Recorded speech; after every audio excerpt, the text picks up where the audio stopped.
Vero, tenés la palabra. Bueno, muy buenas tardes a todos. Vamos a dar inicio a la actividad de esta tarde. Le damos la bienvenida a la disertante de hoy, la escribana María Cesaretti, que nos distingue con su presencia el día de hoy, a los miembros de la comisión directiva del Colegio de Escribanos de Corrientes, a los colegas y profesionales de nuestra provincia y de todas las provincias que se están sumando a este foro.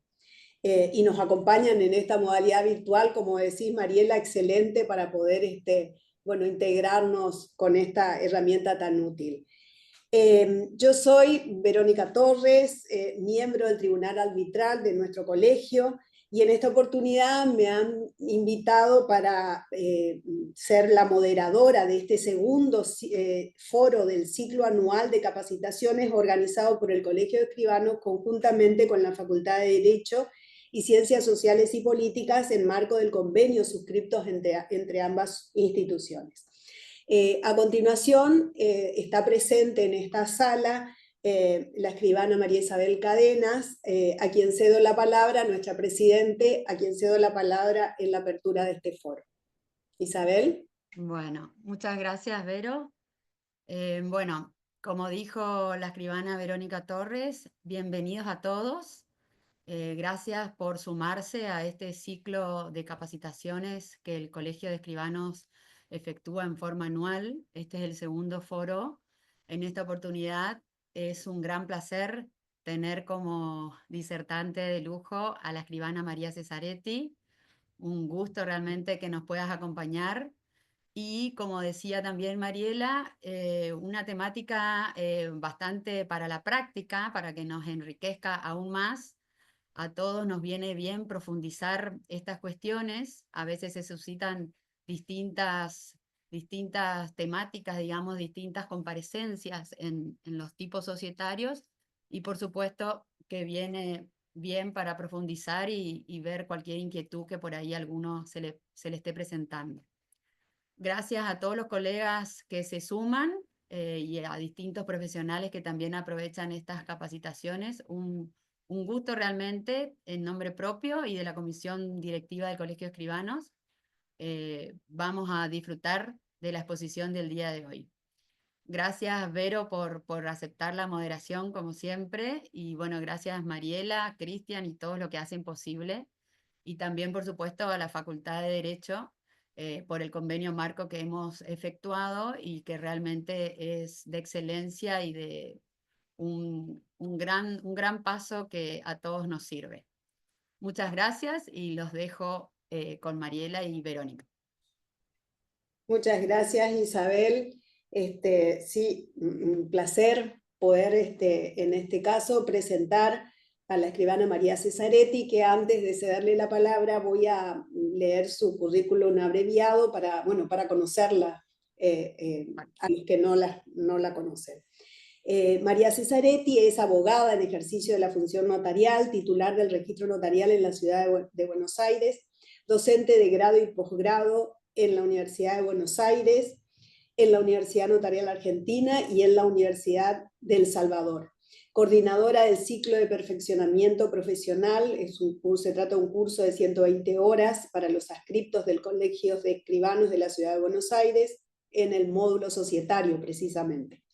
Miembro del número de la Academia Nacional del Notariado, vicepresidenta del Instituto de Derecho Comercial del Colegio de Escribanos de la Ciudad de Buenos Aires, miembro de la Comisión de Consultas Jurídicas del Colegio de Escribanos de la Ciudad de Buenos Aires, autora de artículos y libros sobre derecho societario y autora de artículos y ponencias sobre documento notarial electrónico y asesora en la dirección de la Inspección General de Justicia de Cava.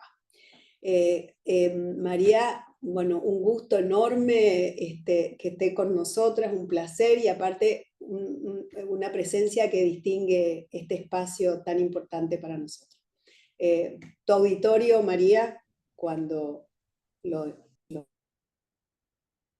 Bueno, muchísimas gracias Verónica por la presentación, muchísimas gracias al Colegio de Escribanos de Corrientes por haberme invitado a participar. Para mí es una alegría enorme, es un honor que me convoquen Siempre me siento muy honrada cuando me convocan a dar alguna charla, algo así, y muy feliz de poder participar, en especial con el Colegio de Corrientes y sabiendo además que nos acompañan de muchas otras provincias. Realmente me pone muy, muy, muy, muy contenta. Le aprovecho y le mando un saludito grande a todos mis comiembros de el Ateneo, de la academia, porque antes de ser miembro de Número, soy miembro del Ateneo de la academia y tengo muchos, muchos amigos acá conectados, así que les aprovecho y les mando un cariño especial a todos ellos. Bueno, para no demorar lo que realmente interesa, les voy a compartir un pequeño power que preparé para ir guiando la exposición. Después sobre cada uno de los temas que vamos viendo, vamos a ir profundizando y si a Verónica y a Mariela les parece bien, ellas me habían pasado algunas consultas, pero bueno, si alguien tiene alguna consulta, Verónica, ¿te parece bien? Las escriben en el chat y después las vamos contestando, sobre todo por ahí para el final. A mí nunca me molesta que me interrumpan, pero por ahí hay algo que viene un poquito más adelante, entonces para hacer como todo el recorrido de la exposición y dejarle, ya teníamos calculado con Verónica Mariela, dejarle un buen tiempito de consultas al final, así que si están todos de acuerdo, hacemos esa dinámica. Bueno, el tema que nos convoca hoy tiene que ver con la acreditación de personería en los distintos tipos societarios. Ese es como el titular, el gran tema, y vamos a ir haciendo un pequeño recorrido sobre lo que es primero la administración y la representación de en las sociedades en general, el concepto de administración, la diferencia con la representación. Un poco vamos a hablar de la teoría del órgano y después vamos a ir viendo algunos supuestos en particular, en los distintos tipos societarios, cómo funciona la administración, cómo funciona la representación y algunos supuestos específicos y algunas dudas específicas que me parece que pueden llegar a ser prácticas e interesantes. Entonces, en lo que tiene que ver con administración y representación, primero vamos a ir a el Código Civil y Comercial, que el artículo 158, ustedes recuerdan que a partir del 2015 el Código Civil y Comercial unificado nos da todo un capítulo de personas jurídicas en general, que tanto en el Código de Vélez Civil como en el Código de Comercio no teníamos una reglamentación general para las personas jurídicas y ahora tenemos este piso. Después, cada persona jurídica tiene su propia reglamentación, pero el Código Civil y Comercial nos da unas reglas generales que aplican a todas las personas jurídicas. Entre ellas lo que nos dice sobre lo que tiene que ver con los órganos de las personas jurídicas está dispuesto en el artículo 158, que nos dice que el estatuto de la persona jurídica tiene que contener las normas sobre gobierno, administración y representación, y si la ley le exige, sobre fiscalización interna de la persona jurídica. Este artículo 158 ya nos da el pantallazo, ya nos da la introducción a los distintos órganos que tiene una persona jurídica para su funcionamiento. Sabemos que las personas jurídicas en realidad son una ficción legal, es una creación que hace el legislador que por distintos intereses económicos, mercantiles, de bien público, o sea, hay muchas personas jurídicas y cada una tiene su finalidad, pero el legislador considera que es beneficioso para la comunidad dotar de personalidad jurídica a ciertas estructuras legales. Sabemos que solo van a tener personalidad jurídica aquellas estructuras a las cuales el legislador se las otorga. Después tenemos algunas estructuras, como por ejemplo el fideicomiso, los contratos asociativos, que en algunos puntos se asemejan o los podemos confundir, pero el legislador específicamente nos dice, no, estos se quedan en el nivel contractual, no tienen esa evolución hacia persona jurídica. Entonces, en aquellas estructuras en las cuales el legislador las dota de personalidad jurídica, sabemos que son ficciones, porque tanto las asociaciones civiles, las fundaciones, las sociedades, en el mundo real donde nosotros nos movemos, no existen como tales. Siempre tienen detrás en su funcionamiento, van a tener personas humanas que en forma directa o indirectamente, van a formar los distintos órganos de la persona jurídica. Y estos órganos, en forma general, el artículo 158 nos los indica. Vamos a tener órgano de gobierno, órgano de administración, órgano de representación, que en algunos casos se nos va a confundir o mezclar con el de administración, y en los casos que la ley lo exige o la ley lo permite, órgano de fiscalización interna. Hoy vamos a estar hablando, esta tarde-noche, vamos a estar hablando en especial sobre lo que tiene que ver con administración y representación. No nos vamos a meter ni con la fiscalización y con el órgano de gobierno por ahí un poco tangencialmente para ver cuándo requerimos además su intervención. Pero la charla de hoy, nuestra conversación de hoy, va a girar en torno a la administración y la representación. El artículo 158 nos dice que los estatutos, los contratos sociales son los que tienen que contener las normas sobre el funcionamiento, y después tenemos en especial la ley de sociedades que para cada tipo societario nos va a indicar cómo tiene que funcionar estos órganos, cómo van a estar estructurados y qué funcionamiento tienen.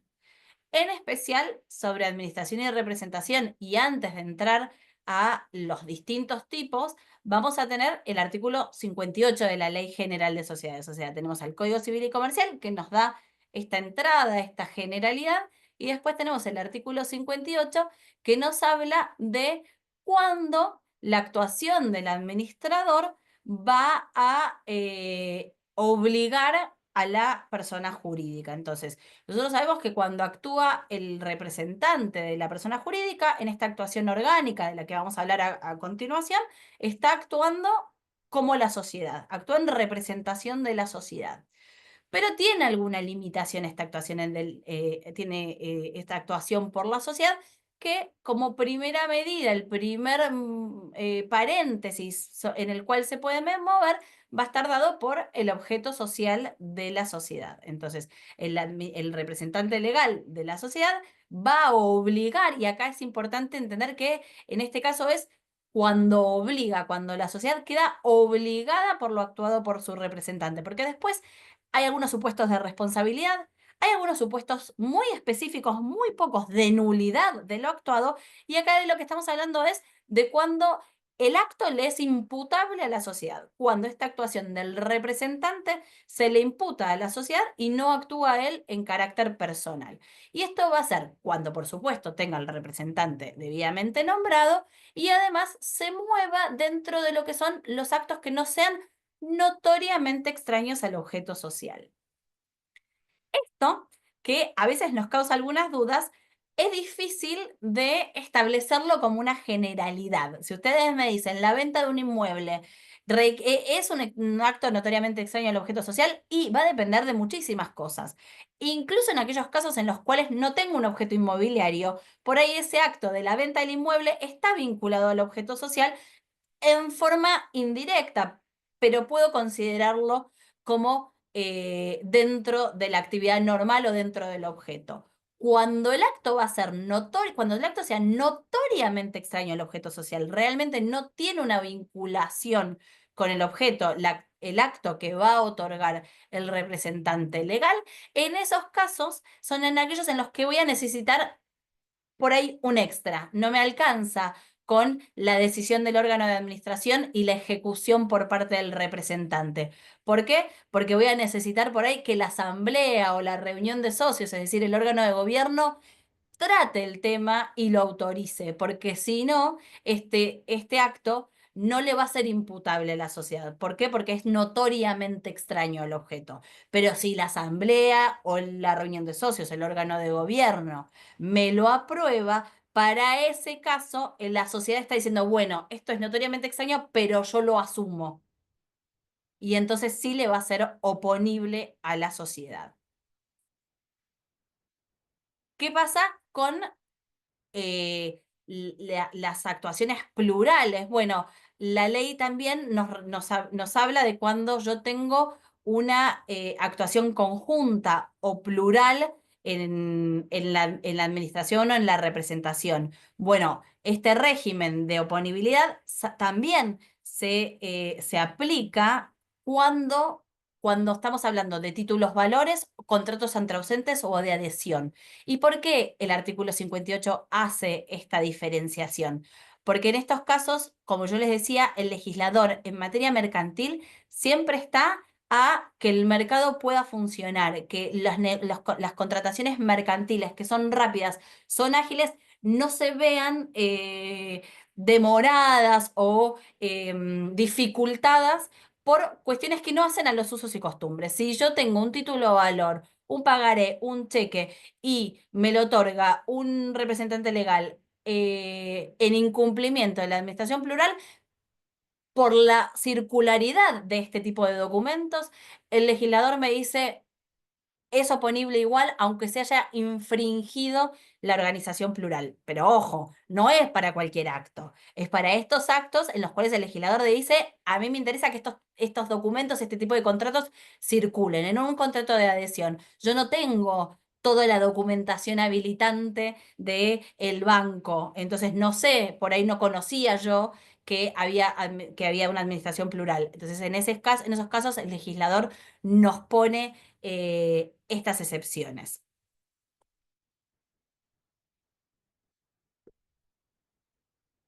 Ahora, entonces dijimos, como marco normativo nos vamos a mover con el artículo 158 del Código Civil y Comercial y artículo 58 y siguientes, 59 y 60 de la Ley de Sociedades, y después vamos a pasar a la parte especial y ahí vamos a ver los artículos de los distintos tipos societarios. Pero este es el marco normativo que tenemos.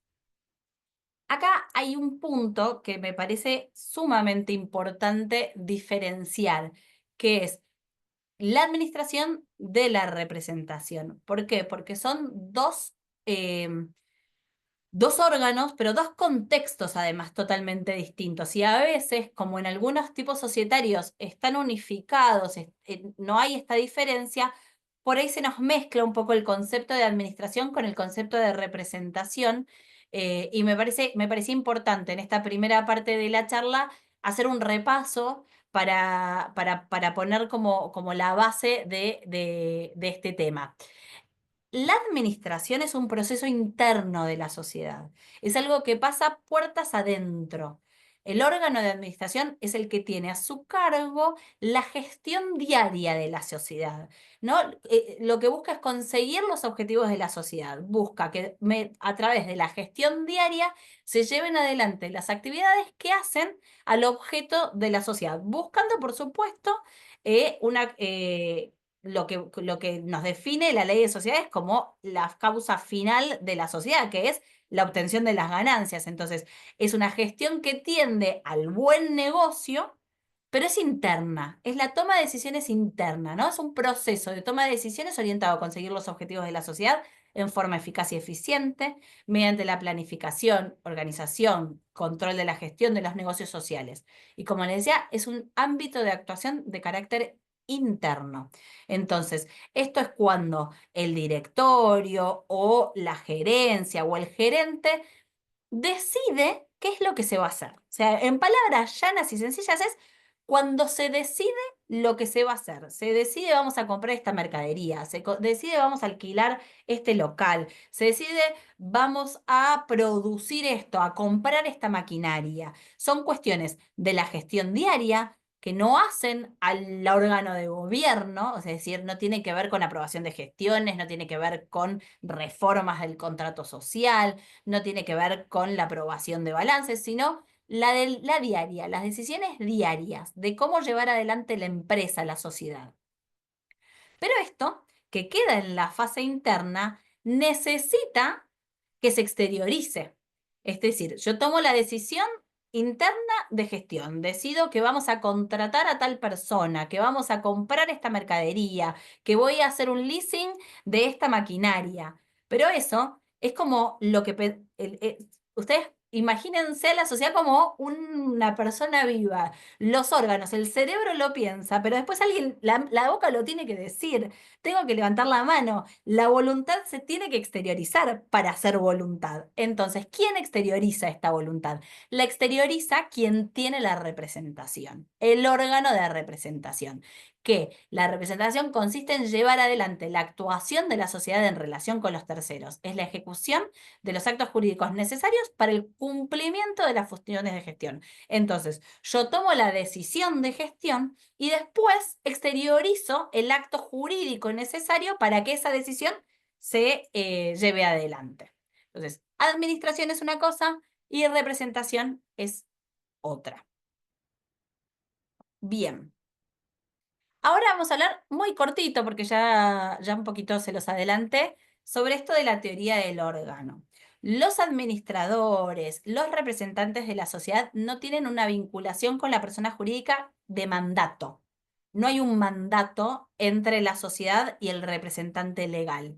Es una vinculación orgánica. Así está enrolada nuestra ley de sociedades y la doctrina actual es prácticamente unánime sobre la teoría del órgano y no del mandato. Y además, ¿por qué es importante esta diferencia entre el mandato y la teoría del órgano? Porque los representantes y los administradores de las sociedades no tienen la obligación de rendir cuentas con la rendición de cuentas que regula el Código Civil y Comercial.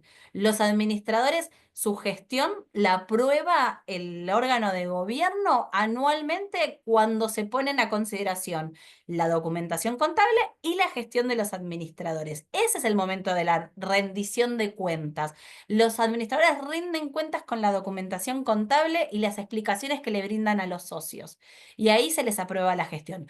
Pero no tenemos el procedimiento de rendición de cuentas que sí tienen los mandatarios en el Código Civil, en los artículos 858 a 864. Y además, en esto de la teoría del órgano, es lo que nos decía el artículo 58. Cuando actúa el representante, cuando decide el administrador, es la propia sociedad la que está actuando. Por eso, automáticamente queda obligada y se le imputa a la sociedad la actuación del representante.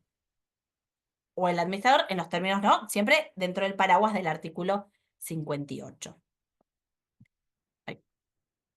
Bien. Hecha esta primera introducción sobre normativa que nos va a regir, teoría del órgano, diferencia entre administración y representación, tenemos que tener en cuenta que cada tipo societario va a tener una reglamentación, un funcionamiento de sus órganos distinto. Entonces, al tener un funcionamiento, una reglamentación para sus órganos distintos, vamos a tener diferencias en cómo va a actuar el representante, qué administradores voy a tener. Entonces ahora un poquito vamos a hablar de cada uno de los tipos societarios. Primero empezamos con las más sencillitas, con la base de las sociedades, que son las sociedades de partes de interés, o sociedades personalistas, o sociedades de personas, como más les guste llamarlas. En estos tipos societarios nos vamos a encontrar con que la administración está ligada con la representación.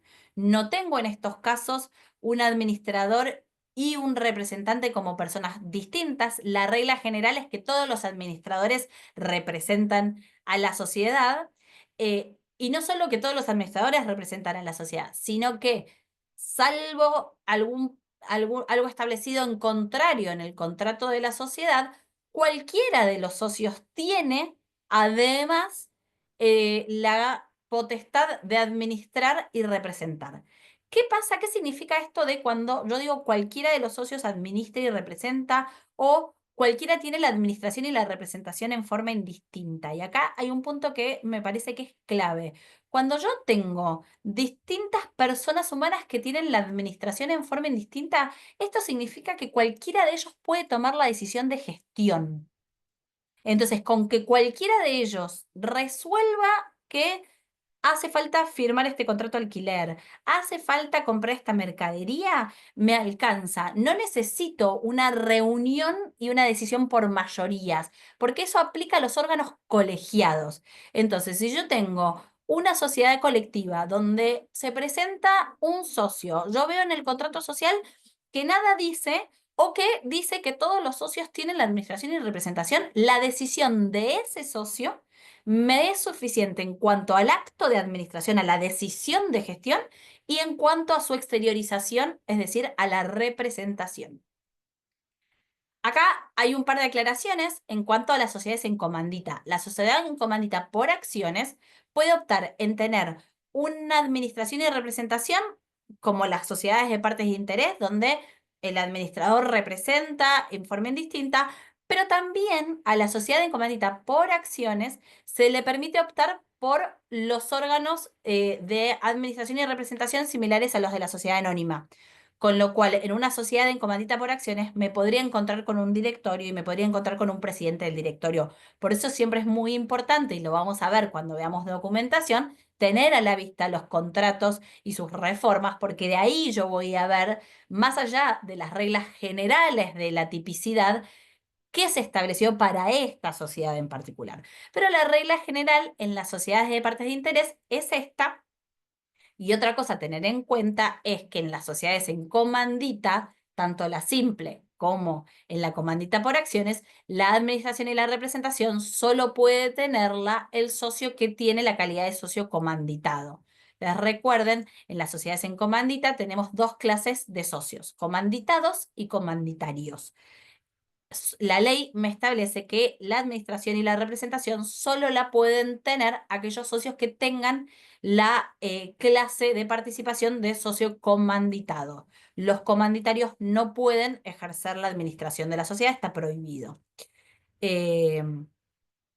Acá, si se encarga la administración a varios socios sin determinar sus funciones ni expresar que el uno no podrá obrar sin el otro, se entiende que pueden realizar indistintamente cualquier acto de administración y representación. Es decir, si yo no tengo aclarado específicamente que los administradores van a actuar en forma indistinta, la regla general es que hay actuación indistinta.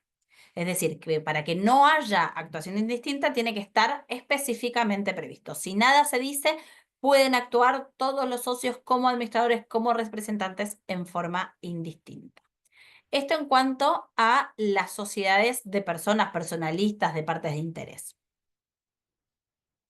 Ahora pasemos a la sociedad de responsabilidad limitada, que acá sí es un poco, ya empezamos a complejizar el funcionamiento.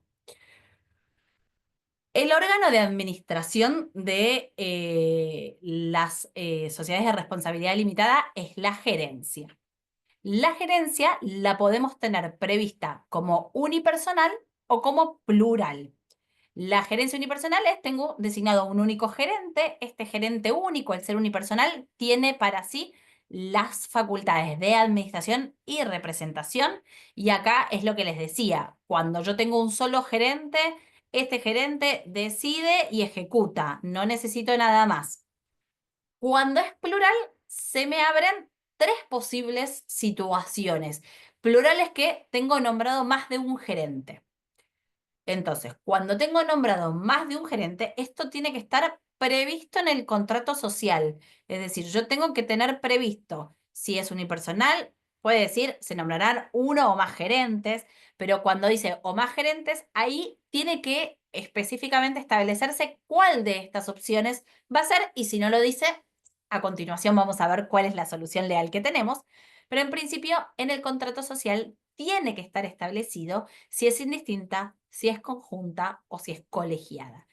Indistinta es, como su nombre lo indica y como hablábamos para las sociedades de personalistas o de partes de interés, tengo más de un gerente designado, pero estos gerentes, cualquiera de ellos puede tomar las decisiones de administración y cualquiera de ellos la ejecuta. Es decir, en la fase interna este gerente decide la decisión de gestión y la exterioriza y la ejecuta. Es decir, cualquiera de los gerentes nombrados puede representar a la sociedad y la va a obligar. Cuando cuando la gerencia es plural conjunta, acá lo que tengo es no un régimen de actividad de decisiones o representación por mayoría, sino, como su nombre lo indica, en conjunto. Me va a decir que, por ejemplo, la decisión tiene que ser tomada por dos de los tres gerentes, o por los dos gerentes, o por los tres gerentes, e incluso la representación puede ser conjunta. Que me diga que para obligar a la sociedad tienen que venir a actuar en forma conjunta, otorgar el acto los 2, 3 gerentes juntos. Esto es lo que hablábamos en el artículo 58, que tiene la excepción para los títulos de crédito, contratos de adhesión, cuando la administración y la representación es conjunta. Para esto, si dice conjunta y tengo uno de los dos, no me alcanza, salvo las excepciones del artículo 58. Pero la regla es conjunta, tienen que venir a otorgar el acto todos los representantes que me establezca. A veces me dice, me nombra 4, 5, 6 gerentes y dice que para la representación tienen que actuar 2 cualesquiera de ellos. Eso lo podemos encontrar redactado así. Entonces, en ese caso, con que vengan 2, 3, los que me diga el contrato, de todos los nombrados, voy a tener actuación suficiente por parte de los administradores y representantes. Acá en la gerencia, en estos dos casos, tenemos unificada la administración y la representación en la misma persona. La otra opción que nos da la ley para las sociedades de responsabilidad limitada, y honestamente no es tan común, yo lo he visto, yo he tenido contratos sociales de CRLs en los cuales se ha establecido una gerencia colegiada, pero no es lo más común, pero como está previsto y existen en algunos casos, me parece importante eh, que lo visitemos y veamos un poco de qué se trata.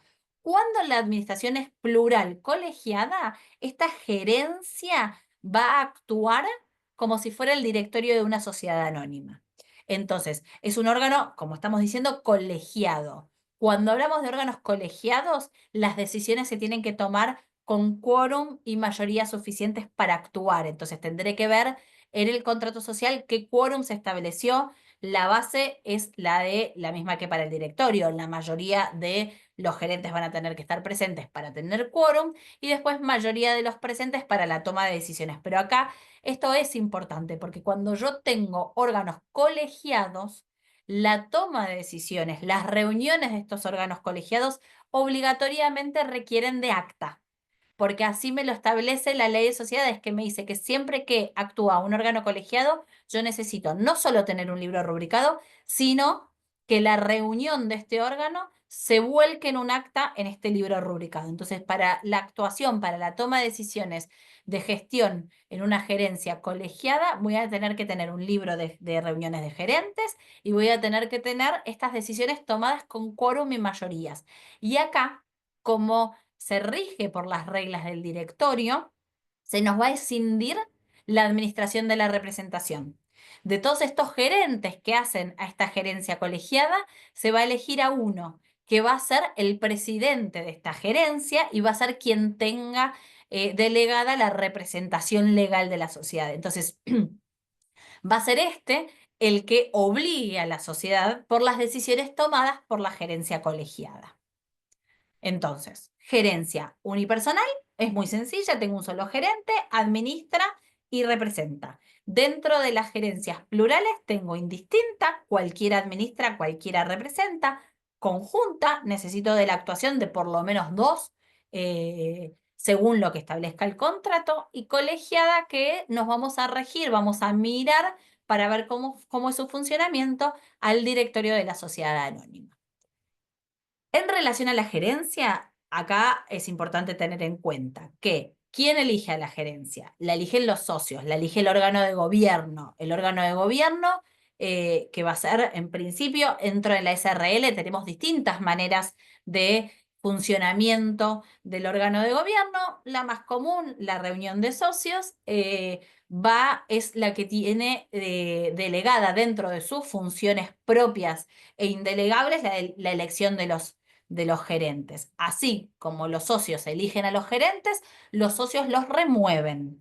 Entonces acá, después vamos a ir, yo les voy haciendo como algunos adelantos, pero siempre es importante tener a la vista los libros de las sociedades, porque así como los gerentes eligen, los socios eligen, los socios remueven. No se puede limitar la posibilidad de los socios de remover a un gerente. Entonces siempre tengo que verificar que no haya habido alguna remoción. El único caso en el que puede estar restringida en la SRL la posibilidad de remover a un gerente es en el caso de que en el contrato social se haya establecido la designación de ese gerente como condición expresa de la Constitución. Los gerentes, sus responsabilidades, sus incompatibilidades, el derecho a cobrar dividendos, el derecho a participar en las reuniones de socios, eh, las prohibiciones de actuar, todas van a estar regidas por las normas de los directores de la sociedad anónima. ¿Qué pasa? Esto es una de las consultas que me había pasado Mariela. ¿Qué pasa? ¿Qué sucede si el contrato social no aclara cómo actúan los gerentes y si nombra más de un gerente? Entonces, yo me encuentro revisando la documentación habilitante que me traen en que han nombrado, dice, bueno, se pueden nombrar uno más gerentes y nombran 2, 3 gerentes. Pero no me indica lo que hablábamos antes, si es indistinta, si es conjunta o si es colegiada. Y la respuesta la tenemos en la propia ley de sociedades, porque el artículo 157 nos dice que si la gerencia es plural, el contrato podrá establecer distintas funciones que compete a cada uno, conjunta o colegiada, pero no sé específicamente esto de administración indistinta, colegiada o conjunta, es lo que estábamos hablando recién. Pero la parte más importante, este no es el artículo 157 completo, ¿no? Tiene una parte antes, por eso los puntitos suspensivos, y una parte después, pero esta es la parte que nos importa para esta duda que nos puede llegar a aparecer, porque por ahí el contrato no tiene la mejor de las redacciones y nos da duda en relación a cómo tienen que actuar estos gerentes. A veces nos pasa que nos encontramos con un contrato social que no es del todo claro en su redacción, y acá el artículo 157 viene al rescate y nos dice específicamente que en caso de silencio se entiende que pueden realizar indistintamente cualquier acto de administración. Entonces, cuando yo no tengo claro, cuando hay silencio, la gerencia se entiende indistinta. O sea que frente al vacío del contrato social, el artículo 157 nos da la llave para completar esto y nos dice, si nada dice, si no es clara, la actuación va a ser indistinta. Entonces, hablamos de sociedades de personas o personalistas, hablamos de sociedades de responsabilidad limitada, vamos a hablar un poquito de las sociedades anónimas.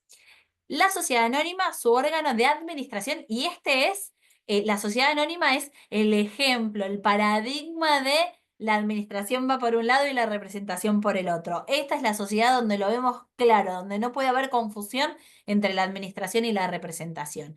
El órgano de administración de la sociedad anónima es el directorio. Es un órgano permanente y necesario. ¿Por qué hablamos de permanente? Porque a diferencia de lo que pasa con la asamblea no es un órgano permanente, la asamblea no está en funciones todo el tiempo, la asamblea funciona cuando es convocada a tratar unos puntos del orden del día y se aboca a esos puntos del orden del día, los trata, los resuelve y se vuelve a apagar. Y solo se prende cuando es convocada para funcionar, más allá de las autoconvocatorias que no tienen nada que ver con el tema que estamos hablando hoy, así que no me voy a meter para no generar confusión.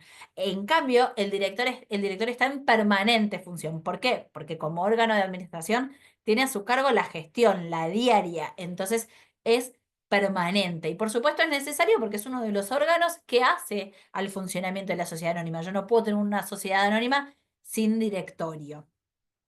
Es un órgano colegiado. El directorio siempre es colegiado. Aun cuando me dicen el número de directores es de un director titular y es uno solo, como funcionamiento, como estructura es colegiado. Entonces también, ¿esto por qué lo vuelvo a decir? Porque hace falta, aunque yo tenga un solo director, que de sus decisiones las vuelque en el libro de actas de directorio. Y esto hace también al control de la gestión que tienen los socios. ¿Por qué? Porque me da la trazabilidad de las decisiones del directorio, que estén volcadas las decisiones en el libro. Esto no significa que para todo, para cada cosa, hace falta un acta de directorio, pero sí para algunas decisiones de gestión voy a necesitar acta de directorio. Por supuesto, cada vez que se emite una factura no tengo un acta de directorio que aprueba eso, pero para algunas tomas de decisión de trascendencia de la gestión, sí voy a necesitar aunque sea un solo director que se labre acta. Y acá a mí me da risa y yo cada vez que tengo la oportunidad aprovecho y lo remarco. Si nos toca redactar o ayudar o asesorar en la redacción de actas, cuando tenemos directorios unipersonales, en la redacción no pasa nada, no es grave, no está mal, no es nulo, no es inválido, pero tengamos en cuenta de que es un solo director. Entonces, está presente este director que decide, no lo pone a decisión, a votación, y luego de un intercambio de opiniones decide, porque si no es él, yo y mi otro yo. Eh, Nada, una pavada, pero si nos toca asesorar en la redacción, tengamos en cuenta al momento de redactar si tenemos un director o tenemos varios. Cuando hay uno solo, no hace falta que se debata o que se deje constancia de que presentes los directores que firman al pie, porque es uno solo, decide y ya está. Bien. Dentro de lo que es el directorio, como les decía, yo tengo la administración y después, como un órgano de representación claramente diferenciado, voy a tener al presidente del directorio, que es quien va a tener la representación legal. La representación legal de la sociedad, el representante natural de la sociedad anónima, es el presidente del directorio.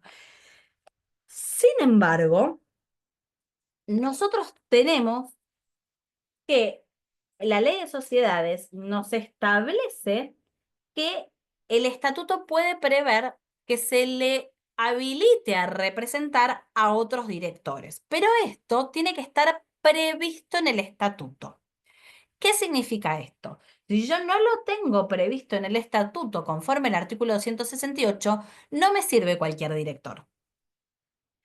Tiene que otorgar el acto el presidente del directorio o el vicepresidente en su caso, si tengo previsto una vicepresidencia para caso de ausencia o impedimento. ¿Por qué lo digo? Porque muchas veces nos encontramos que por ahí en el acta donde se resuelve se autoriza al director Juan a otorgar los documentos que sean necesarios. Y resulta que el director Juan no es el representante legal de la sociedad. Entonces, no me alcanza con que lo hayan autorizado en esa acta.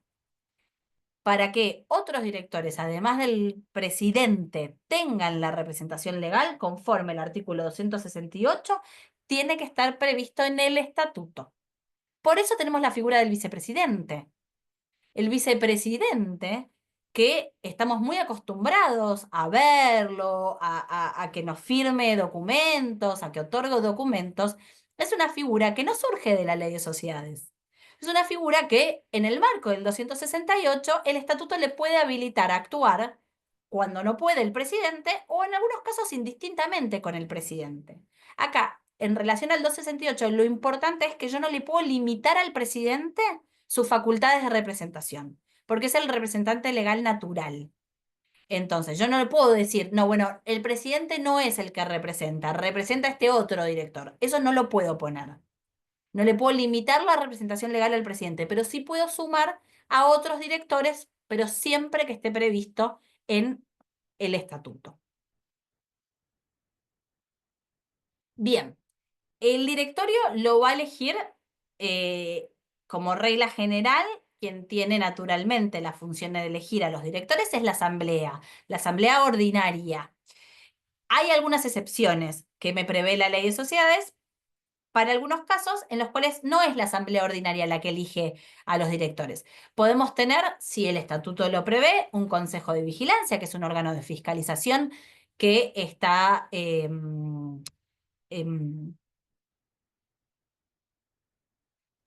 cuyos miembros son un grupo de socios, el Consejo de Vigilancia, sus miembros son un grupo más reducido de socios, a los que se puede facultar para la designación de los administradores, de los directores. En este caso, ¿por qué es importante tenerlo en cuenta? Porque cuando tengo Consejo de Vigilancia, se extiende a 5 ejercicios el tope máximo de duración en el cargo del directorio.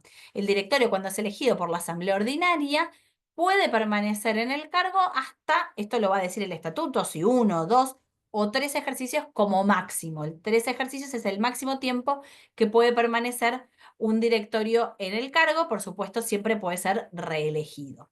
Y hay una tercera situación, que es una situación particular de excepción, que es cuando yo tengo vacancia en el directorio, no tengo director suplente designado y tengo sindicatura. La sindicatura va a nombrar al directorio hasta tanto se convoque asamblea para normalizar la situación. Es decir, cuando tengo la situación de excepcionalidad de vacancia total del directorio, la sindicatura va a nombrar a un director para que convoque a la asamblea para que la situación se regularice. Entonces, estas son las formas en las cuales yo me puedo encontrar con un directorio elegido, para que no me sorprenda si un día tengo que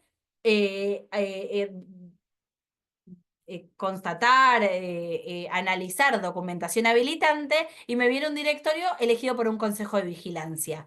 Que no me llame la atención, que no me bueno, raro me va a parecer porque la verdad es que en mi experiencia profesional no me he encontrado con muchos consejos de vigilancia, o sea que raro sí, pero que no se me prendan todas las alertas y me vuelvo loco de qué hago con esto, qué es este directorio. Si yo tengo un consejo de vigilancia, podría ser que tenga un directorio designado y que incluso tenga su duración en el cargo de hasta 5 ejercicios.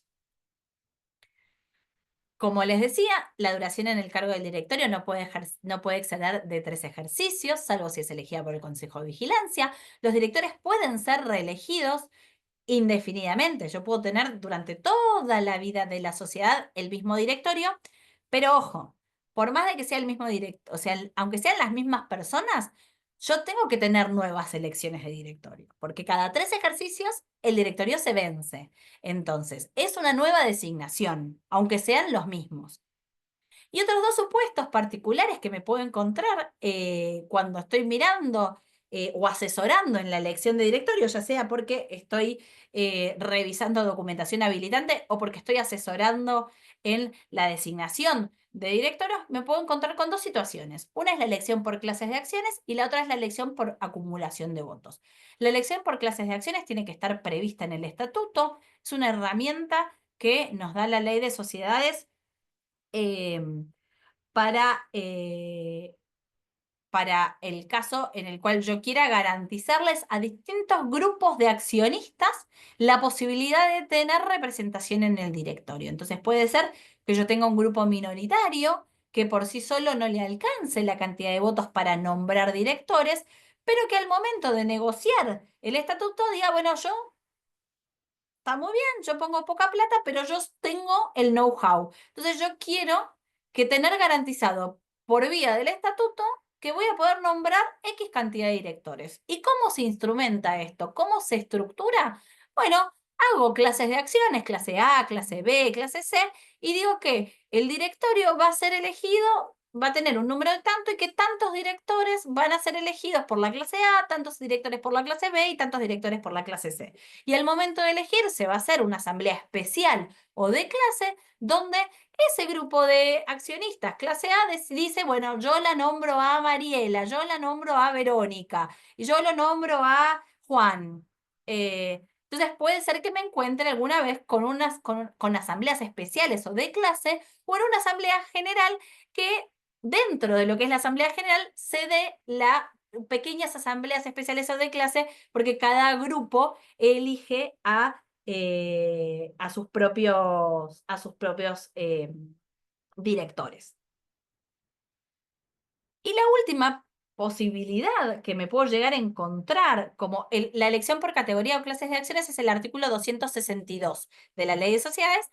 Clases de acciones puedo tener por distintos motivos, específicamente para la elección de directorio está previsto en el artículo 262, lo otro tiene que ver con preferencias o privilegios que no nos competen hoy. La otra situación que me puedo llegar a encontrar es una asamblea rarísima donde voy a ver que algunos socios multiplican sus votos. Esa es la elección por acumulación de votos, que es una herramienta legal, no tiene que estar prevista en el estatuto, al contrario, el estatuto no puede limitarme la posibilidad de la elección por voto acumulativo. Esto está previsto en el artículo 263 de la Ley de Sociedades, y es mediante un procedimiento un tanto complejo por el cual aquel socio que es minoritario, hace un cálculo matemático, multiplica su cantidad de votos por la cantidad de directores que se van a elegir, puede elegir solo un tercio, o sea, participa solamente en un tercio. Esto se los explico para que sepan de lo que les estoy hablando, pero es tangencial pero para que si alguna vez se encuentran con una asamblea de este tipo, entiendan lo que está pasando. Ese socio minoritario va a multiplicar su cantidad de votos por la cantidad de directores que se eligen, pero no es que yo como minoritario de golpe multiplico por 3 y ahora mis votos valen 3. No. Lo que hago también es limitar la cantidad de directores en los que yo puedo participar. O sea que pongo todos mis huevos en una sola canasta. Esos votos multiplicados los dirijo únicamente a un tercio de los directores a elegir. En los restantes 2 tercios yo ya no participo. Puse todos mis votos ahí. Y eso me da un pequeño escaloncito para ver si matemáticamente me alcanzan, porque puede ser que no, me alcanzan esos votos para llegar a nombrar, aunque sea un tercio de los directores. Esto, como les decía, es una herramienta legal, está prevista en el artículo 263 y no se puede estatutariamente limitar la posibilidad de elegirlo. Y otra vez, lo traigo a colación hoy por si alguna vez se encuentran con una asamblea en la cual pasa esto, que hacen una lista y empiezan con que se votan y se multiplican por 3, se multiplican por 6, entiendan qué es lo que está pasando.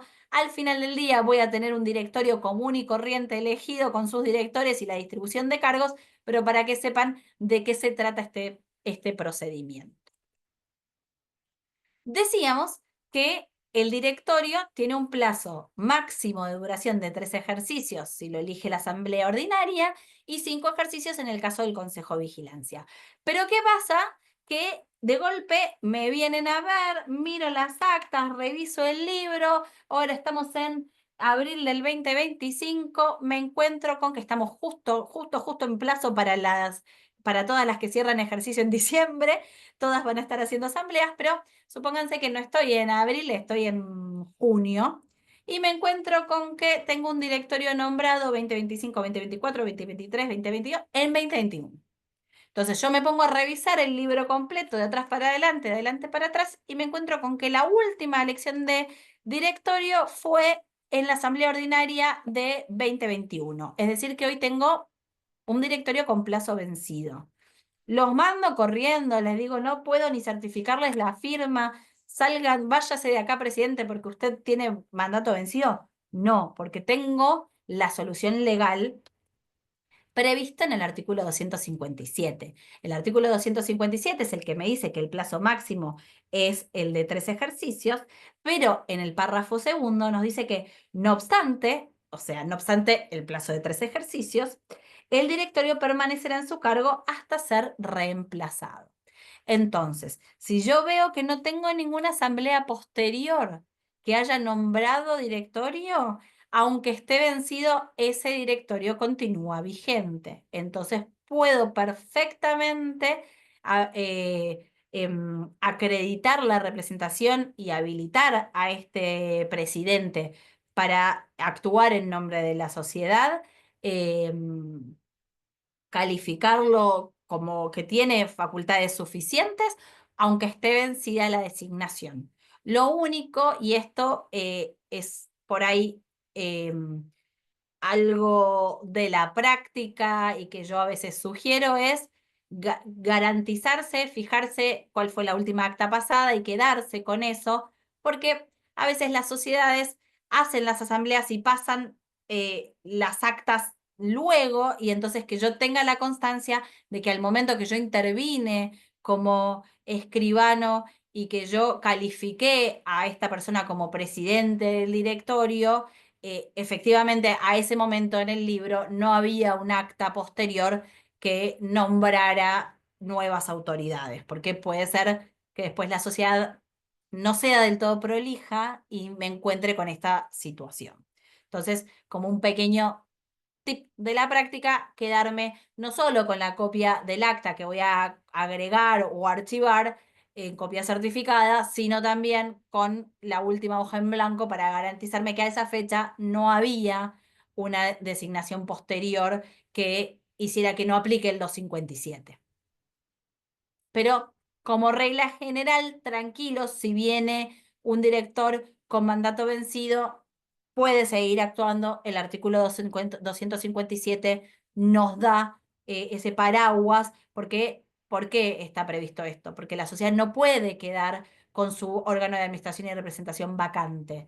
Entonces, no puede ser que caiga como una guillotina y entonces, una vez vencido, si no convoca asamblea, ¿qué pasa? La sociedad se queda en un loop de no puedo resolver. Por eso, para evitar la situación de vacancias, que el 257 nos establece que continúan en funciones hasta tanto sean reemplazados o reelegidos.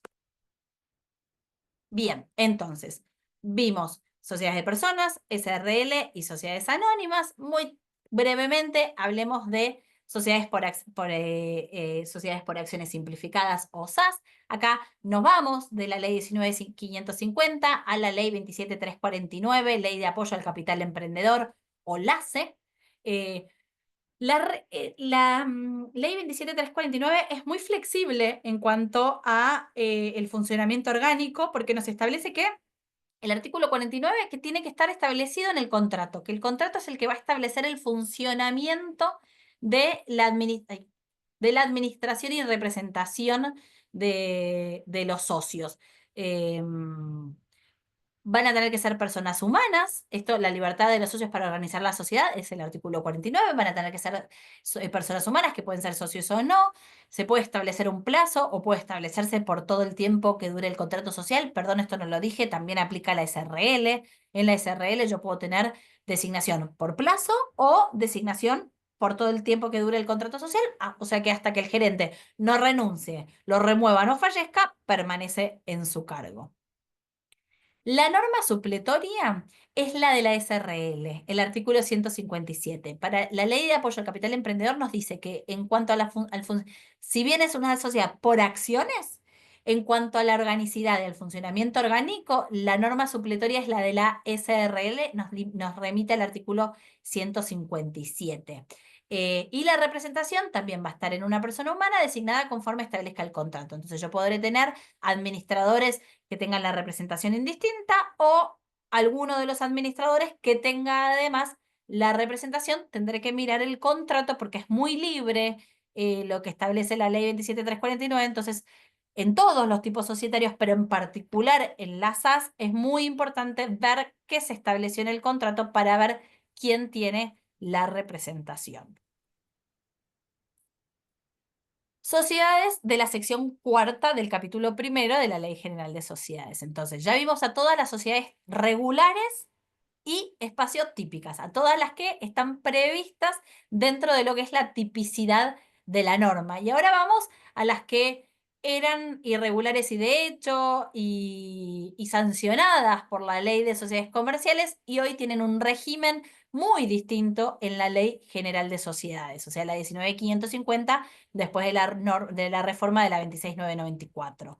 ¿Por qué me parece muy importante y hago este doble columna? Porque en cuanto a la administración, a la representación y al funcionamiento orgánico, hemos tenido un cambio trascendental de 180 grados en cuanto a las sociedades de la sección cuarta.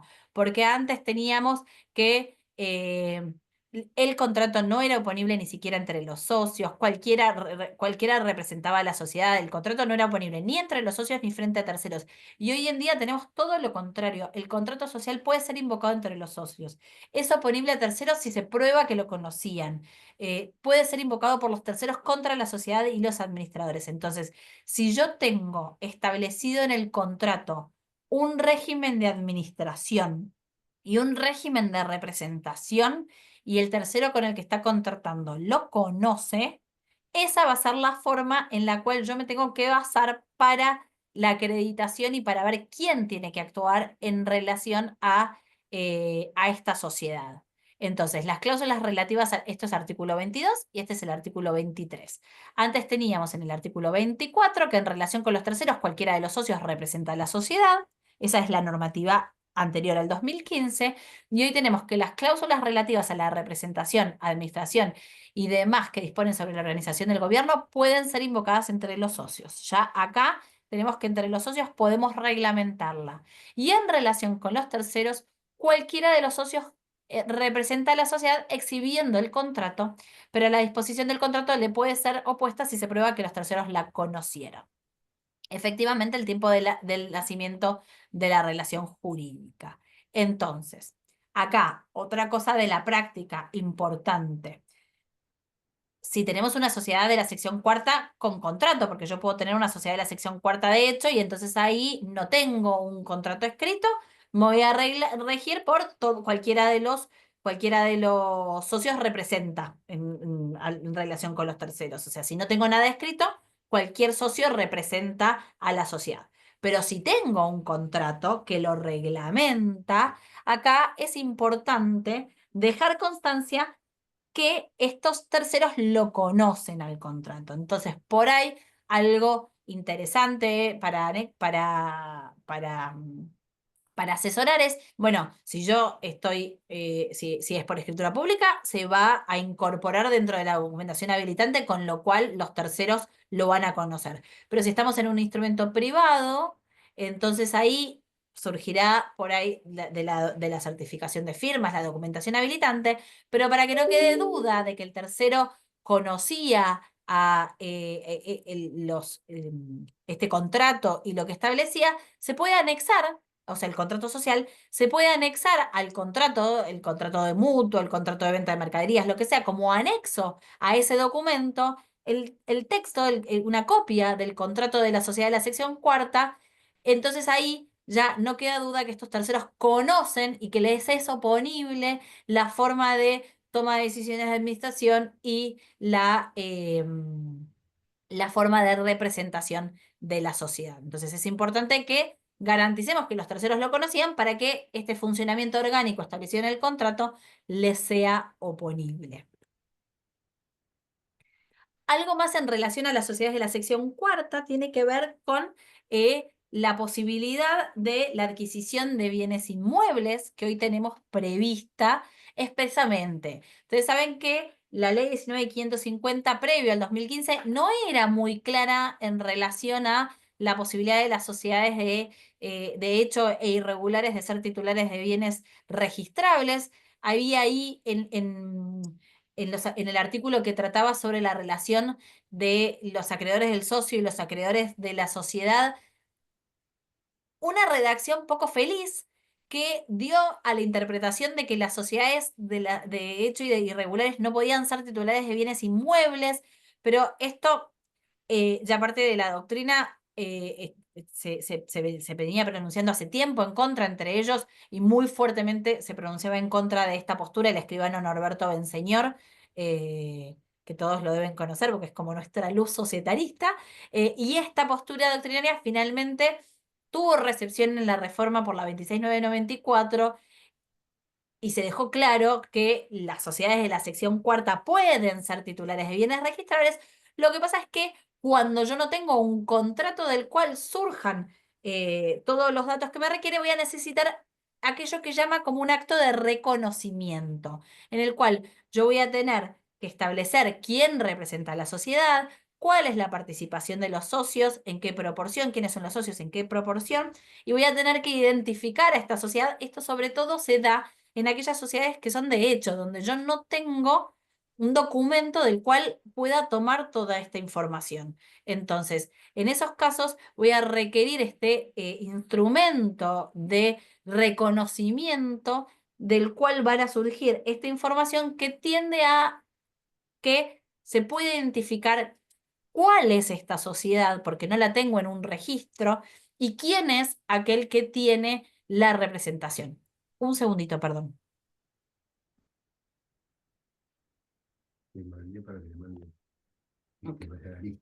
Ok, perdón. Entonces, las sociedades de la sección cuarta resumiendo, tenemos que mirar el contrato para ver qué se estableció en cuanto a la administración y qué se estableció en cuanto a la representación legal. Y es muy importante que tengamos constancia, se deje constancia de que el tercero que está contratando conoce este contrato para que luego le pueda ser oponible estas reglas de representación. Y en aquellas situaciones en las cuales estas sociedades de la sección cuarta van a adquirir un bien registrable, tener en cuenta que además del contrato voy a necesitar este instrumento extra de reconocimiento, pero ojo que este instrumento de reconocimiento puede ser que si yo tengo instrumentado el contrato, puede ser que toda esta información ya la tenga en el contrato y entonces no necesite de este instrumento adicional. Con esto hicimos como el pantallazo teórico, ¿no? De todas las situaciones en las que nos podemos encontrar. Hay una situación más antes de pasar a la parte práctica de acreditación, que lo hablábamos ayer con Verónica y con Mariela y no lo agregué en el PowerPoint y después dije, al final esto no lo puse, tiene que ver con un representante legal de la sociedad en una situación particular, que es en el proceso de liquidación. Nosotros tenemos, la sociedad arranca con su proceso constitutivo como sociedad en formación, así la llama la norma, más allá de que nace la persona jurídica en la Constitución. Después tenemos la vida plena de la sociedad y luego, por las distintas causales que prevé el artículo 94, voy a tener una causal de disolución que abre la puerta e inicia el proceso liquidatorio. Durante este proceso liquidatorio, quien asume la administración, quien asume la representación, va a ser el liquidador de la sociedad. Entonces acá, además de gerente o presidente, puede ser que se presente el liquidador de la sociedad y a tener en cuenta que, así como hablábamos del artículo 58 y que el representante legal de la sociedad actúa y obliga a la sociedad siempre que actúe dentro de los actos que no son notoriamente extraños al objeto social, el liquidador tiene la obligación de realizar actos tendientes a la liquidación. Acá se habla de una especie de mutación del objeto social que cambia de la actividad normal que tenía de cumplimiento de este objeto a vira a tenemos que llevar adelante la liquidación. Entonces, los actos que tiene que hacer el liquidador tienen que tender a esto, a la liquidación. ¿Qué es la liquidación? La realización del activo para cancelar el pasivo y terminar, en el caso de que lo tenga, con la distribución entre los socios del remanente. Entonces, además de gerente, presidente del directorio, me puedo encontrar con un liquidador que va a ser quien venga y actúe en nombre y representación de la sociedad durante esta etapa de finalización de la vida de la sociedad. La liquidación puede durar años, no me importa, puede ser que dure y dure y dure, pero hasta tanto no llegue hasta la cancelación registral, quien actúa en nombre de la sociedad va a ser el liquidador. En la práctica, todo esto que hablamos, ¿cómo se lleva a la práctica? Bueno, ¿cómo acredito? ¿Qué documentación le tengo que pedir a la sociedad? ¿Qué documentación tengo que tener a la vista? Bueno, esto lo tenemos en el artículo 307 del Código Civil y Comercial que me habla de la documentación habilitante. Y me dice que tengo que tener a la vista documentación original y que tiene que quedar agregada en protocolo, salvo por supuesto que se la tenga que devolver. Por supuesto no me voy a quedar con el contrato social de la SRL o el estatuto de la sociedad anónima, pero es muy importante que nos acostumbremos a pedir tener a la vista el estatuto y contrato original con sus sucesivas reformas. ¿Por qué? Porque yo tengo que analizar si no tengo alguna restricción para la actuación de los representantes legales, si tengo actuación conjunta, si por ahí en el contrato se estableció que el plazo, en una SRL, el plazo de la versión de la gerencia era por todo el plazo del contrato y después se modificó y tengo plazos establecidos y entonces tengo que ver si está vigente o no está vigente para analizar las facultades. Bueno, siempre es muy importante tener estatuto y contrato social a la vista en original. Y otra cosa que es fundamental, y esto Incluso en aquellas sociedades que tienen designaciones que del contrato me surge que la designación es por todo el plazo de duración de la sociedad, y yo sé que muchas veces a las sociedades les resulta muy fastidioso, pero tenemos que tener a la vista el libro de actas. ¿Por qué? Porque así como les decía, los socios nombran, los socios remueven. Entonces yo puedo tener una SRL muy linda donde en el contrato social me surge la designación de tal persona como gerente durante todo el plazo de designación de la, durante todo el plazo de duración de la sociedad, pero después está removido y tengo nombrado otro, y eso lo tengo en el libro de actas.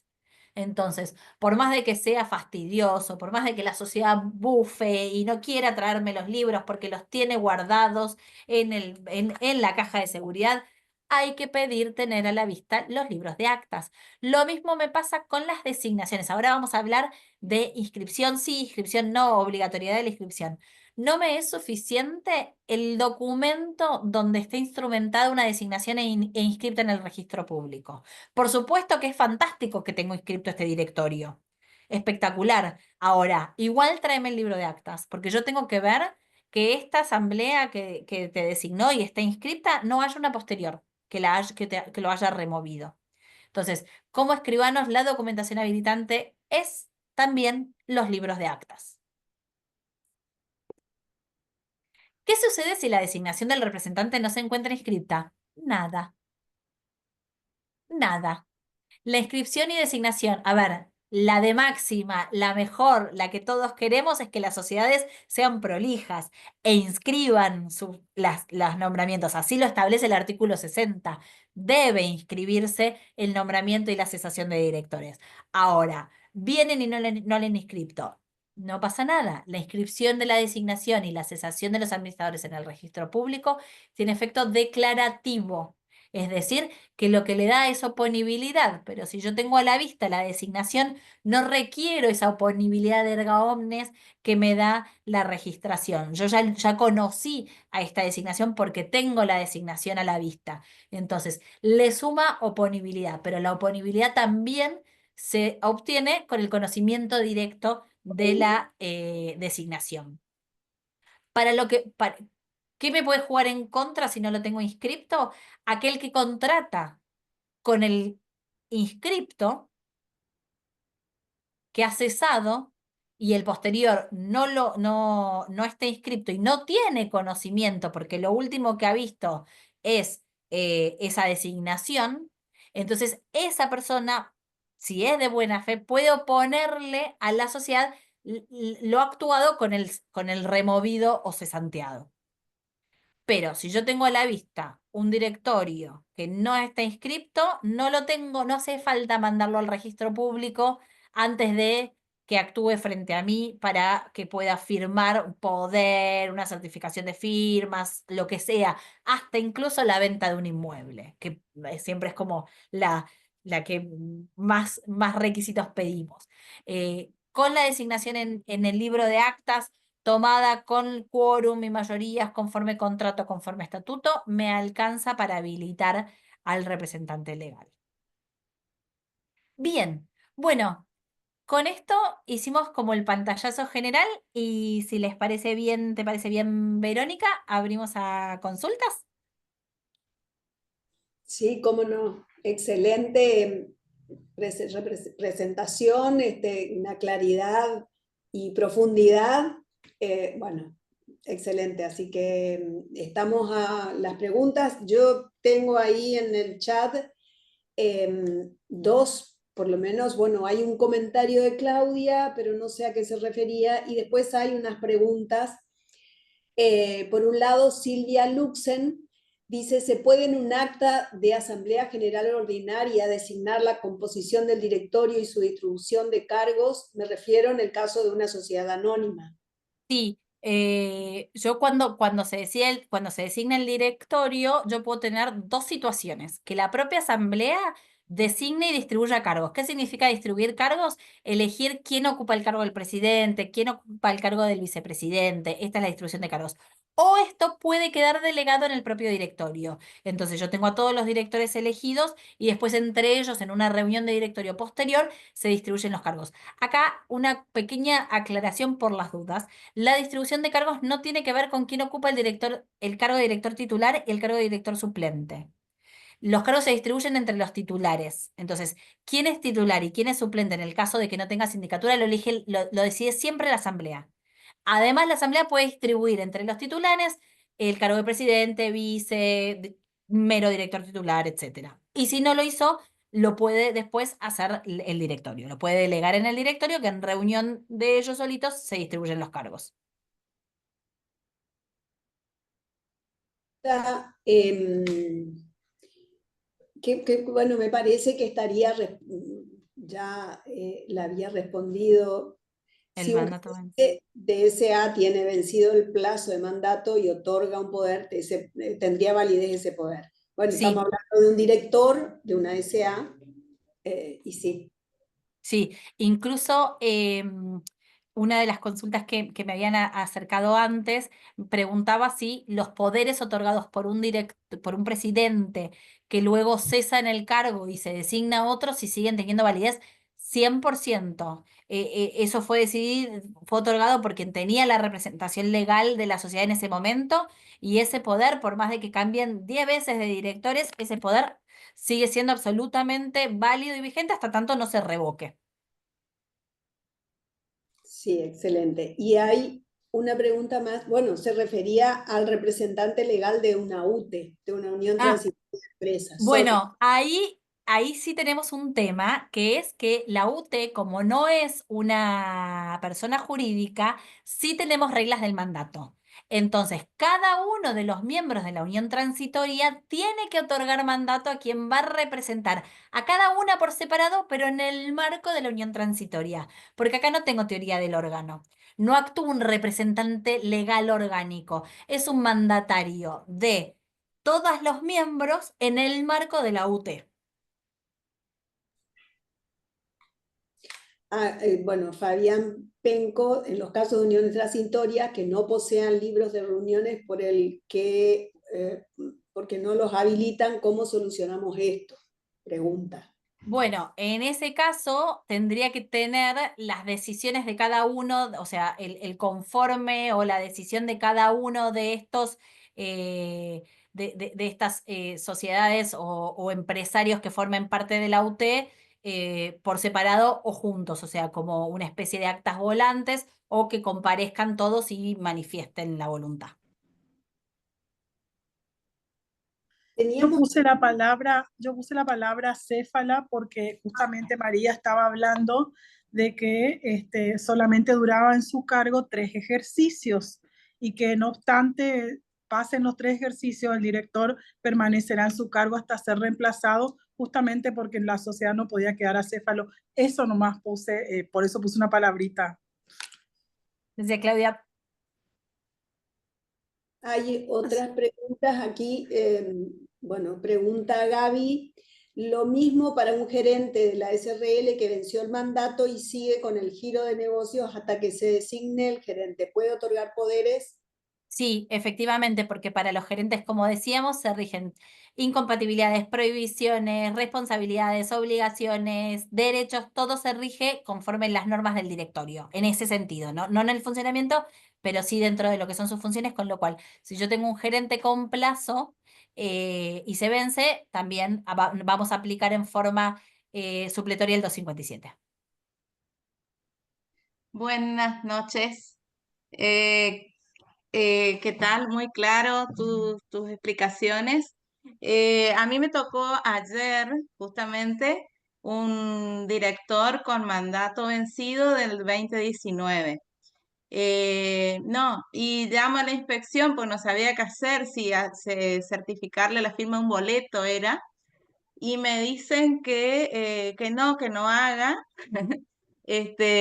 porque no era oponible ese acto a terceros, porque no tenía nada, no tenía, tenía todo su mandato vencido, balances también que no se hizo. Entonces, me dijeron que no haga. Y bueno, perdí el trabajo, digamos. No sé si compartís ese tema, bueno, sí, es inoponible, pero aparentemente se puede hacer por el 257. A ver, no sé en qué términos te dieron la respuesta del colegio, entonces no quiero desautorizar lo dicho, pero en mi opinión el artículo 257 te cubre justamente esa situación de vacancia. A ver, Yo le eh, hablé de que no puede estar acéfalo y que tiene que continuar, y me dijo, sí, pero como no tenés inscripto y no tenés nada, va a ser inoponible a terceros tu acto. Y encima no vas a poder acreditar, o sea, bien tu representación, me dijo. Bueno, quedé, El colegio o no, persona no, el jurídica? colegio, no, la Ah, persona jurídica. ah. bueno, sí, porque personas El jurídicas quieren que asesor, inscriban. claro. Pensé cuando dijiste Sí, bueno, inspección, tuve miedo para y mí no era, hice. perdón, hablé del colegio porque para mí, claro, sí, nosotros también tenemos inspección, pero la consulta de inspección pensé que era inspección por ahí, departamento de inspección de protocolos o algo así por documentación habilitante, por eso hablé del colegio. Sí, No, personas por jurídicas eso siempre quieren que hablo inscribas. que si en algún momento me inspeccionan y tengo esa designación del 2019 que está vencida, no sé si me observarán el acto o algo. No puedo Eh, hablar por el colegio, pero mi opinión societarista es que puede perfectamente siempre asesorar a la sociedad en decir, mirá, lo tenés vencido, regularizar la situación, sí, tampoco sí, la sociedad puede la andar idea 20 era, años en la claro, desidia de nunca nombré sí, directores, pero la realidad es que la ley de sociedades en el 257 no me pone plazo, no me dice, mm, bueno, puede seguir, pero 2 años más, 3 meses más, si la sociedad, yo miro el claro. número y no Y hay la idea funcionamiento era posterior, que se estoy vigente. ponga a regularizar en un plazo más o menos. Tenía plazo de cuotas de 24 meses, o sea que tenía posibilidad de hacer antes de escriturar.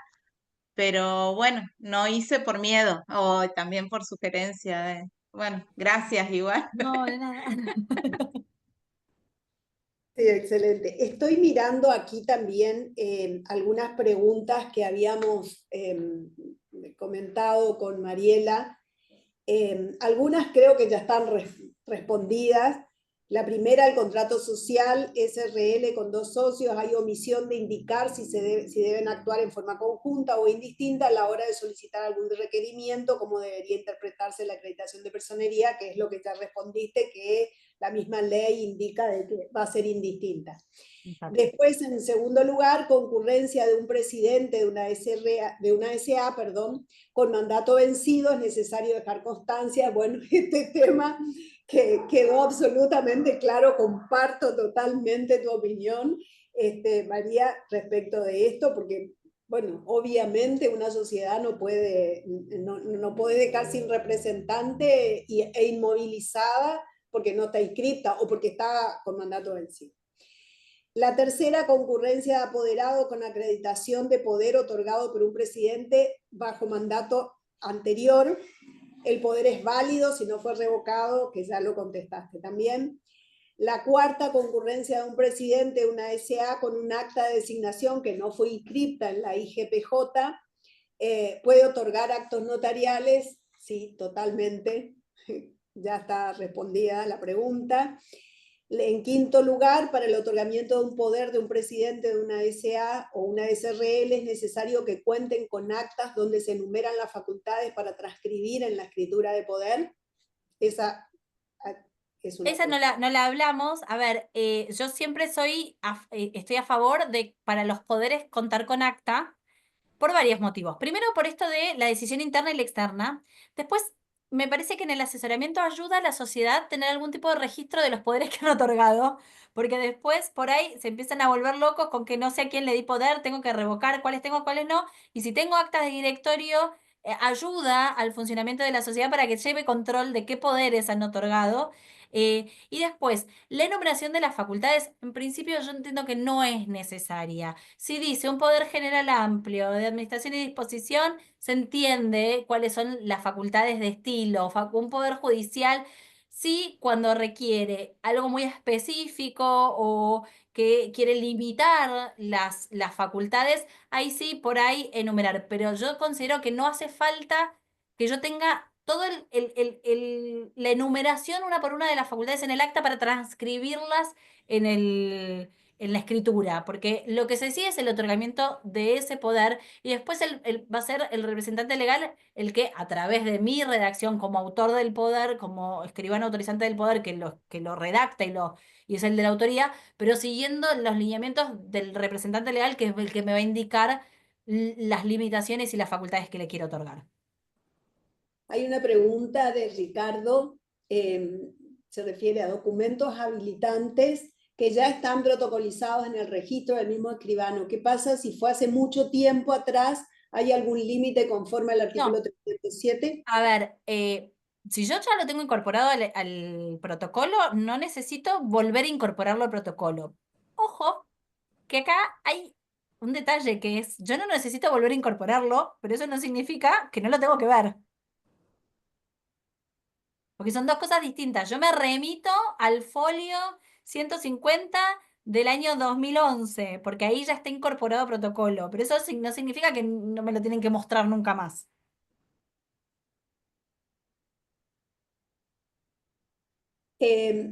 Continúo con las preguntas que habíamos indicado con Mariela.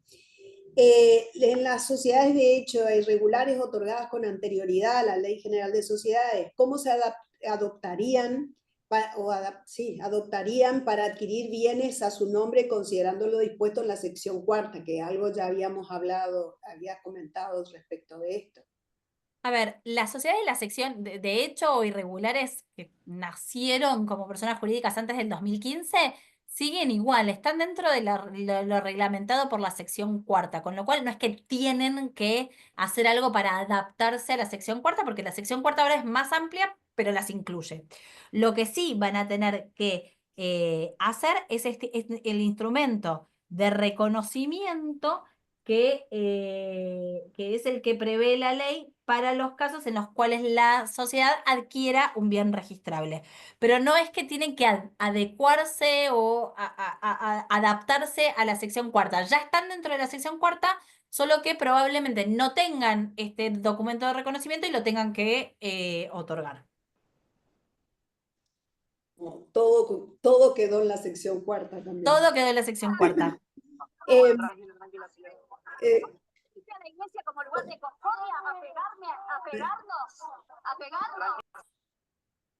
no sé si hay como una interferencia, no sé que alguien tenga el...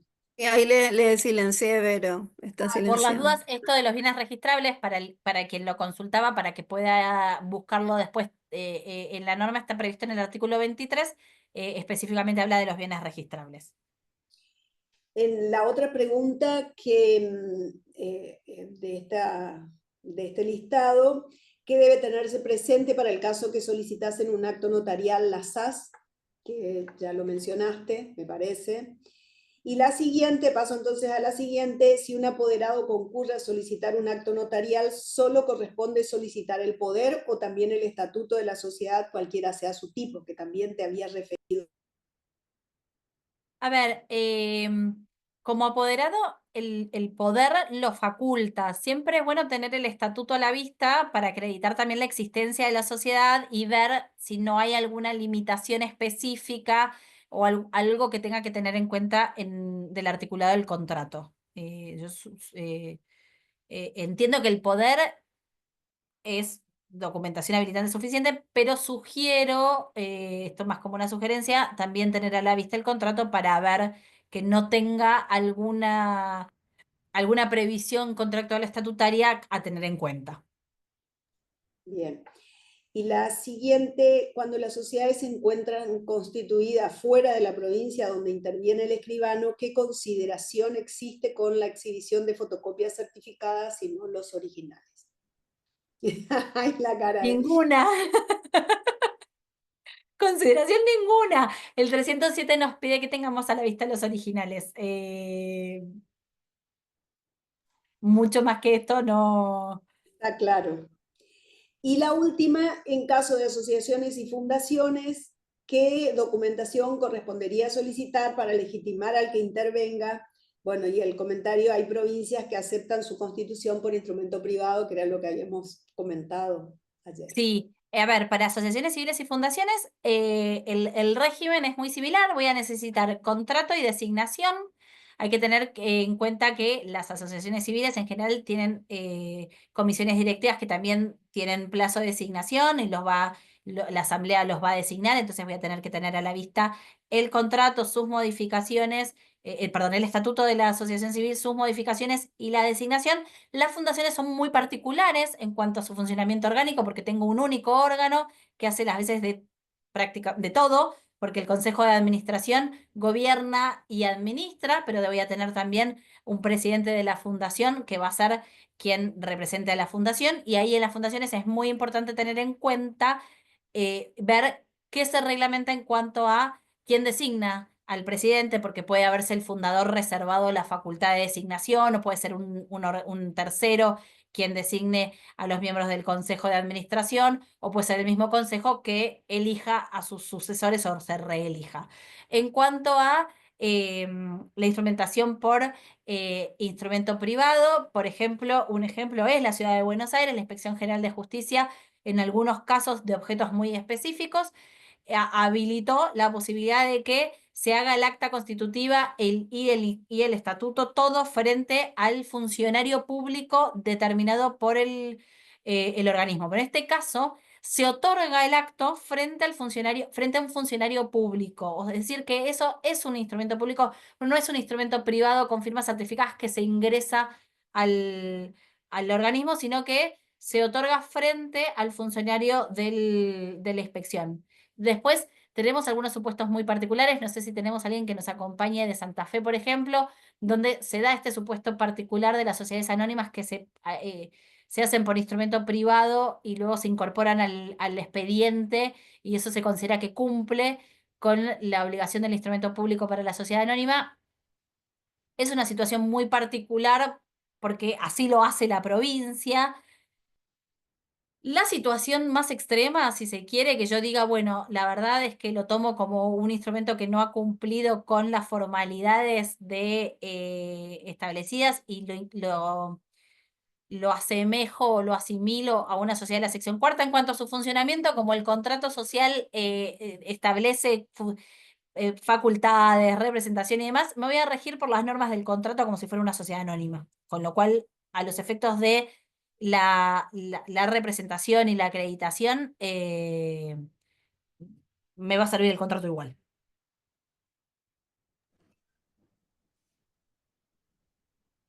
Hay una pregunta más de Fanny, o una aclaración. ¿Cuándo debemos requerir el contrato estatutario? Se aclara que se integra no solo con el contrato constitutivo, sino también con sus posteriores modificaciones hasta la última. Sí, Sí, claro, yo por eso siempre digo, hay que tener a la vista contrato y modificaciones, porque es fundamental ver que tengo la última versión, aunque sea dispersa, no tengo un texto ordenado, aunque sea dispersa, tengo que tener a la vista el conjunto. Y una pregunta de Silvia, ¿qué pasa si una asociación no tiene vigente su quit? A ver, depende qué es lo que quiera hacer. En principio, el quit no hace a la vigencia de la entidad como tal. Después tengo, en aquellos casos en los cuales va a realizar un acto de disposición de un bien inmueble, que tengo normativa fiscal que me dice que tengo que tener el quit a la vista. Y ahí hay distintas posturas sobre si necesito que se rehabilite. Por ejemplo, el escribano Julián Mantelli, que es asesor del Consejo Federal en materia tributaria, considera que que la reglamentación de AFIP me exige que yo pueda corroborar ese quit, y que si lo tiene caído no puede realizar esos actos. Pero no es una cuestión de capacidad o vigencia de la entidad, sino una cuestión tributaria, administrativo-tributaria. ¿Puedo hacer una pregunta? Si no hay otra. Por supuesto, Claudia, adelante. Te voy a Bien, preguntarme algo fácil, no seas mala. Apoderado, que viene con un poder del gerente de la sociedad, y viene con el estatuto a Sí. vender un inmueble. El objeto de la sociedad no es la venta de inmuebles, por lo tanto está por vender un inmueble del patrimonio de la sociedad.